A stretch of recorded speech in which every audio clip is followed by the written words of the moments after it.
Numri i fermerëve të qarkut të Shkodrës që kanë aplikuar deri tani për të përfituar nga skema kombëtare e mbështetjes është më i ulët se sa një vit më parë. Sipas të dhënave zyrtare janë regjistruar deri tani rreth 1100 aplikime më pak. Specialistë AZBR-s në Shkodër shprehen se kjo rënje lidhet kryesisht me ndryshimet e bëra këtë vit në masat mbështetëse për sektorin e bujqësisë. Vjet për qarkun e Shkodrës kanë aplikuar rreth 3600 fermerë në të gjitha masat.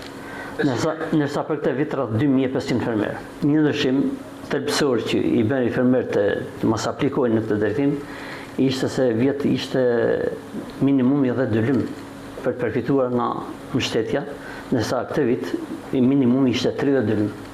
Kjo sipërfaqe ishte e parritshme për fermerët individual. Tjetër është edhe ajo që ishte e përvitshme dhe e përhershme mungesa e dokumentacionit në tokën. Ndërkohë, situata paraqitet krejt ndryshe në sektorin e blegtorisë. Lehtësimi i kritereve për përfitimin e mbështetjes financiare përmes përgjysmimit të numrit minimal të krerëve që duhet të ketë një blegtor, si dhe rritja masës së financimit për krer, kanë nxitur interes të lartë për aplikim.